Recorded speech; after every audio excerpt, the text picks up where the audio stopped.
क्या आपके साथ भी ये इशू आता है कि जब भी स्टाफ को हायर करना होता है तो आपको समझ में नहीं आता कि हमको हमारे स्टाफ से क्या क्वेश्चंस पूछने चाहिए, किस बेसिस पे हमको स्टाफ को हायर करना चाहिए और किस तरह से हमको स्टाफ को ढूंढना चाहिए। अगर ये सारी प्रॉब्लम्स आप लोग फेस कर रहे हैं तो आज का वीडियो आपके लिए है। मेरा नाम है सहबा और आपका बहुत बहुत स्वागत है मेरे चैनल पे, जहाँ मिलती है आपको हिम्मत, हौसला और पैदा होता है यकीन।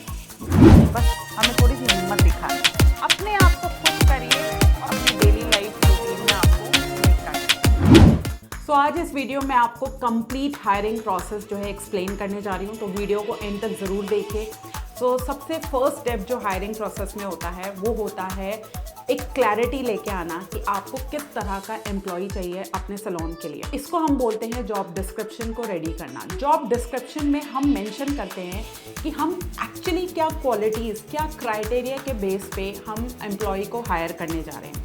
मैंने बहुत सारे सैलून ओनर्स से बात करके समझा है कि ज़्यादातर सैलून ओनर्स जो हैं वो गलत एम्प्लॉय हायर कर लेते हैं बिकॉज उनके खुद के अंदर क्लैरिटी नहीं होती कि वो क्या खोज रहे हैं, क्या ढूंढ रहे हैं। सबसे पहले ना आप जॉब टाइटल लिख दो। जॉब टाइटल मतलब कि आप हेयर ड्रेसर ढूंढ रहे हो, ब्यूटिशियन ढूंढ रहे हो, पेडिक्योरिस्ट ढूंढ रहे हो, मेकअप आर्टिस्ट ढूंढ रहे हो, तो ये आपको क्या करना है, जॉब टाइटल के अगेंस्ट लिखना है, ठीक है, जॉब टाइटल के सामने। एंड देन उसके बाद अब लिख लो एज। जो भी एज का बंदा आपको चाहिए, जो भी एज का एम्प्लॉय आपको चाहिए वो क्लियर कट लिख लो। अच्छा, मैं एज पे इतना क्यों एम्फेसिस कर रही हूँ, क्योंकि बहुत बार ऐसा होता है कि अगर कोई कम एज का एम्प्लॉय हम रख लेते हैं तो वो हमको इनएक्सपीरियंस मिलता है, राइट, उसका बहुत ज़्यादा एक्सपीरियंस नहीं होता। अगर हम बहुत ज़्यादा एज का एम्प्लॉय रख लेते हैं तो वो थोड़े लेज़ी और उनको अपनी चलाने की आदत होती है। तो इसलिए कह रही हूँ, अगर आप इन सब चीज़ों से कंफर्टेबल हो कोई इशू नहीं है, आप चाहे किसी भी एज का रखो या आप मतलब उसको ओपन छोड़ दो। लेकिन अगर आप पर्टिकुलर हो कि नहीं भाई मुझे तो मान लो 25 से 35 साल के बीच में ही चाहिए, तो आप उस चीज़ को ना क्लैरिटी के साथ लिख दो कि एज क्राइटेरिया है 25 to 35 ईयर्स, ठीक है।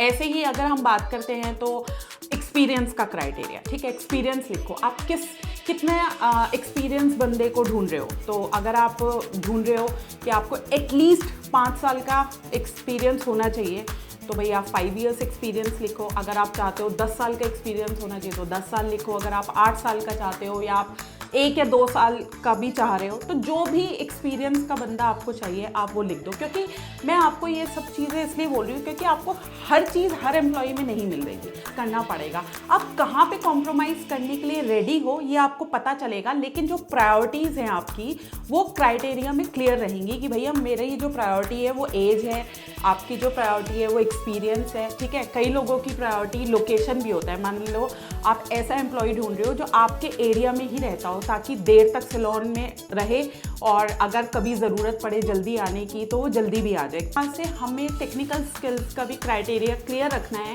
कि हम एक एम्प्लॉय में कौन कौन सी टेक्निकल स्किल्स देख रहे हैं, ओवरऑल देख रहे हैं या पर्टिकुलर किसी एक सेक्शन में वो एक्सपर्ट होना चाहिए, वो चीज़ देख रहे हैं। तो फिर आता है जेंडर क्राइटेरिया। जेंडर मतलब आपको मेल चाहिए या फीमेल चाहिए। फिर आता है हमारा सैलरी क्राइटेरिया। सैलरी में आपको पहले खुद क्लियर होना है कि आप कितनी सैलरी देना चाहते हो। अब देखो ऑब्वियसली जो भी हमारे पास एम्प्लॉय आते हैं वो थोड़ा बढ़ा चढ़ा के भी बताते हैं या कुछ भी बोल देते हैं, राइट। तो हम उनके अकॉर्डिंग तो नहीं रख सकते क्योंकि सैलरी तो हमको उनको देनी है। तो पहले आपको ये क्लैरिटी लेके आनी है आप किस पे स्ट्रक्चर का एम्प्लॉय खोज रहे हो। आप लिखोगे क्या आपका एजुकेशन भी क्राइटेरिया है। तो अगर आपका एजुकेशन भी क्राइटेरिया है तो आपको कितनी एजुकेशन वाला एम्प्लॉय चाहिए उसको भी मेंशन करना पड़ेगा। तो हायरिंग प्रोसेस का स्टेप नंबर 2 है इंटरव्यू क्वेश्चंस।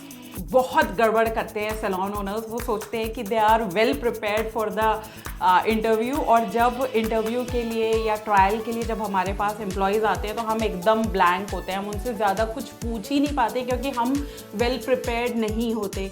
भाई मेरी बात सुनो, समझो कि जो एम्प्लॉयज़ हैं, ज़्यादातर आप लोग क्या कंप्लेन करते हो कि मैम हम एम्प्लॉयज़ रख लेते हैं, वो इंटरव्यू के समय पे इतना झूठ बोलते हैं, हम विश्वास कर लेते हैं, बाद में जब हम उनका काम देखते हैं तो वो अच्छा काम नहीं करके देते और 0 बटा सन्नाटा निकलता है। तो ये क्यों होता है? ये आप ही की मिस्टेक है, उनकी मिस्टेक नहीं है, ठीक है। वो वेल प्रिपेयर्ड हो के आए हैं, ठीक है, आपको बताने के लिए, बट आप वेल प्रिपेयर्ड नहीं हो, उनसे प्रॉपर क्वेश्चंस आप नहीं कर पा रहे हो, जिसकी वजह से आप जो है रॉन्ग कैंडिडेट सेलेक्ट कर लेते हो और फिर आपको नुकसान होता है। तो क्या करना है, हमें जो भी क्वेश्चंस हम पूछने जा रहे हैं वो पहले हमें खुद को तो क्लियर कर लेने चाहिए कि हमें क्या पूछना है, ठीक है। और इसी प्रोसेस में हमें पता चल जाता है कि ये जो कैंडिडेट है, ये जो एम्प्लॉई है, ये राइट फिट है या नहीं हमारे लिए।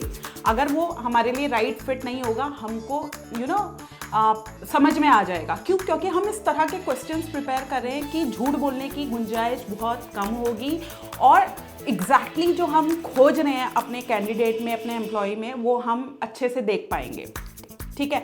अब आप कहोगे कि मैम क्या इंटरव्यू क्वेश्चंस को हमें प्रिपेयर करना है, तो वो भी बता रही हूँ। देखो, सबसे पहले ना आपको बेसिक क्वेश्चंस की लिस्ट बनानी है। बेसिक क्वेश्चंस में क्या क्या होता है? सबसे आपका क्या नाम है, आप कहाँ रहते हो, ठीक है, आप मैरिड हो कि अनमैरिड हो, राइट, इस तरह से आपका क्या एजुकेशन है ये, और आपका एक्सपीरियंस कितना है। तो ये क्या है, ये सब बेसिक क्वेश्चंस हैं, राइट। फिर जो बेसिक क्वेश्चन में आपको ये पूछना है उन्होंने कहाँ कहाँ काम किया है, यानी आपको ट्रैक करना है उनका पूरा करियर, उन्होंने कैसे शुरुआत करी अपने करियर की, तो ये बेसिक क्वेश्चन में आ जाएगा। फिर आप पूछोगे उनकी जॉब स्विच फ्रीक्वेंसी, यानी कि वो कितने समय में अपने जॉब को चेंज करते हैं। हाल क्या, ओके, उससे पहले आप कहाँ करते थे, तो वो बोलेंगे मैं कट एंड स्टाइल में काम करता था।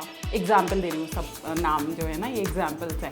तो कट एंड स्टाइल में कितने साल काम किया, उन्होंने कहा कि मैंने कट एंड स्टाइल में 6 महीने काम किया, ओके। उससे पहले आप कहाँ काम कर रहे थे, तो फिर वो बोलेंगे कि मैं जो है एफिनिटी में काम किया। कितने टाइम काम किया, वो बोलेंगे मैंने वहाँ पे 8 महीने काम किया, ओके। उससे पहले आप कहाँ काम कर रहे थे, कि जहाँ से मैंने सीखा था मैंने वहाँ 2 साल काम किया। तो ओवरऑल एक्सपीरियंस मतलब उनका जो है 3 साल का, 4 साल का एक्सपीरियंस है। तो क्लियर कट आपको समझ में आ रहा है ना कि 6 महीने यहाँ रहे, 1 साल यहाँ रहे, फिर 8 महीने यहाँ रहे, फिर 2 साल वहाँ रहे। तो इससे क्या है, ये भी पता चल रहा है कि वो बंदा आपके सैलून में भी कितना टिकेगा, यानी कि मैक्स टू मैक्स 1 साल तक टिक सकता है, क्योंकि फ्रीक्वेंसी ऐसी आ रही है, ठीक है। तो ऐसे बातों बातों में हमें बहुत सारी चीज़ें पता चलेंगी। तो मैं आपको यहाँ क्या कह रही हूँ, सवाल रेडी रखिए ताकि सवाल से सवाल आप पूछ सकें। सवालों में से सवाल निकालना है एंड देन आपको अपनी इंस्टिंक्ट पे जाना है। अंदर से जो चीज़ आपके अंदर आएगी कि ये सच बोल रहा है, झूठ बोल रहा है, सब समझ में आ जाएगा।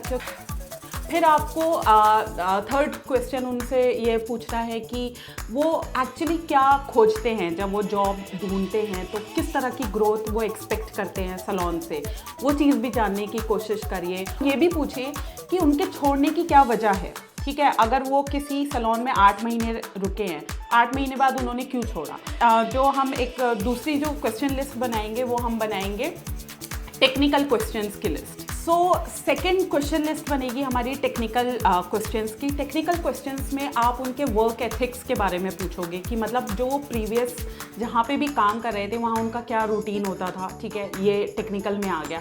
अब वो अपना रूटीन आपको पूरा बताएंगे। अब उनके रूटीन से आप ये समझ सकते हो कि आपके सैलून में उनका किस तरह का रूटीन रहने वाला है। हालांकि क्या होता है कि जब हम एम्प्लॉयज़ को हायर करते हैं तो हम हमारे सैलून के क्या रूल्स हैं उनको फॉर श्योर हम एक्सप्लेन करते हैं, बट फिर भी उनके टेक्निकल एस्पेक्ट को जज करने के लिए हमको उनके प्रीवियस रूटीन्स को जानना बहुत ज़रूरी है। तो उनसे टेक्निकल क्वेश्चन में उनसे पूछना है उनका वर्क रिलेटेड नॉलेज, ठीक है। फॉर एग्जांपल अगर आप ब्यूटिशियन ढूंढ रहे हो तो ब्यूटिशियन में आपने पूछा कि आप फेशियल करते हो, उन्होंने कहा हाँ जी फेशियल करते हैं। बस हाँ या ना में अगर कोई जवाब दे रहा है तो ज़्यादा नॉलेज नहीं है। लेकिन अगर आप इलेबरेट कराना चाहते हो, आप चाहते हो कि वो थोड़ा सा पैराग्राफ में आपको जवाब दे, तो वो बंदा जो है ना वो प्रिपेयर करके नहीं आया है, कुछ रटी रटाई बात नहीं बोल रहा है, उसको डेफिनेटली एक्सपीरियंस है, तभी वो लंबा खींच रहा है अपने आंसर को, which is very good. For example जैसे आप पूछ सकते हो कि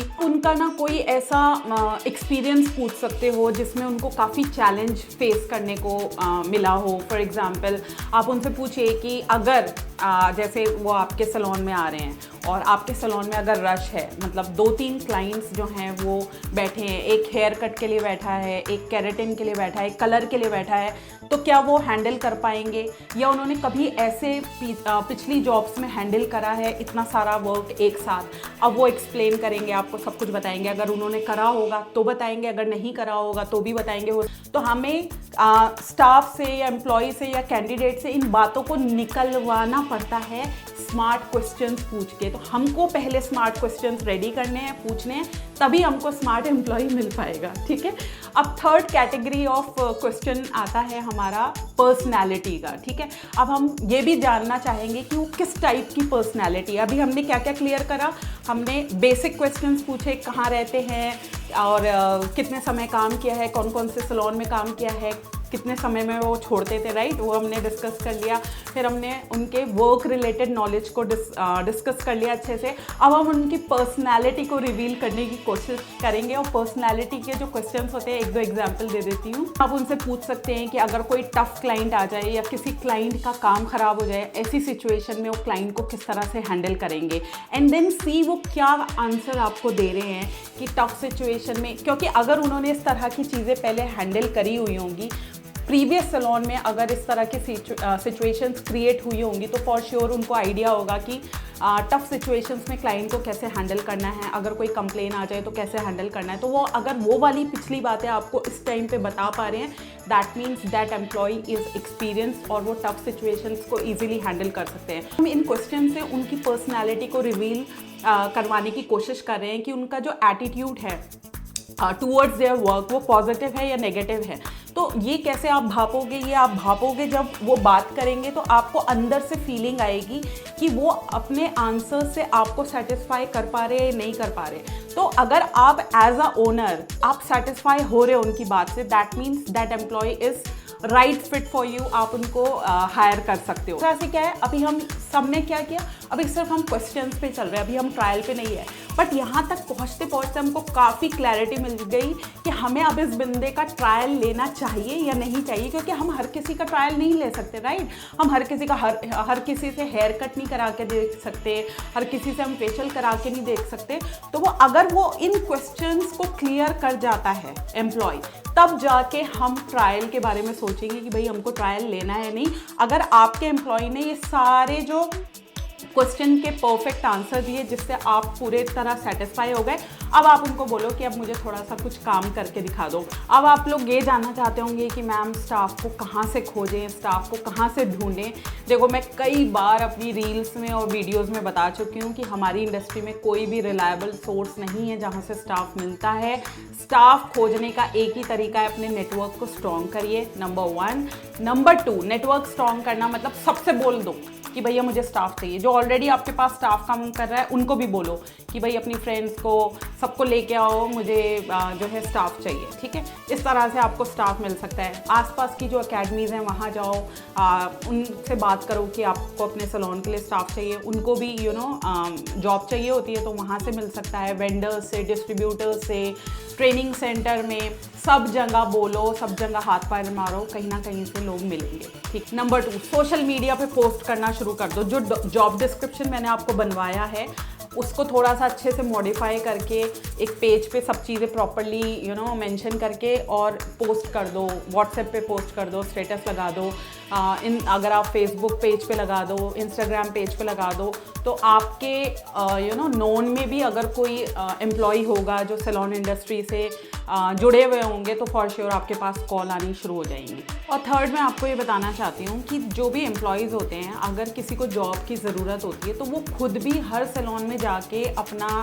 बायोडाटा अपना रिज्यूमे देते हैं, तो उस बायोडाटा को अच्छे से संभाल के रखिए, एक फ़ाइल बना लीजिए जिसमें आप वो कलेक्ट करते रहो, और जब आपको ज़रूरत पड़े तो उनको आप कॉल बैक करके उनकी डिटेल्स ले सकते हो, और डिटेल्स लेने के बाद उनका इंटरव्यू प्रोसेस के लिए या ट्रायल प्रोसेस के लिए बुला सकते हो। सो आई होप मैंने काफ़ी डिटेल में आपको बताया कि कंप्लीट हायरिंग प्रोसेस कैसा होता है। वीडियो अच्छा लगा हो तो जल्दी से करिए लाइक, शेयर एंड सब्सक्राइब, और दबाइए नोटिफिकेशन बेल ताकि इसी तरह के वीडियो सबसे पहले आपको नोटिफाई हो। किसी भी डाउट और क्वेश्चन के लिए या तो आप नीचे मुझे कमेंट बॉक्स में कमेंट कर सकते हैं, अदरवाइज आप मुझे मेल कर सकते हैं। मेरा मेल एड्रेस है magicalsehba@gmail.com, और आप मुझे इंस्टाग्राम और फेसबुक पे भी फॉलो कर सकते हो, उसका एड्रेस है magical_sehba। बाकी नेक्स्ट वीडियो मिलूंगी एक नए टॉपिक के साथ। Till then stay safe, stay magical and stay blessed. Bye.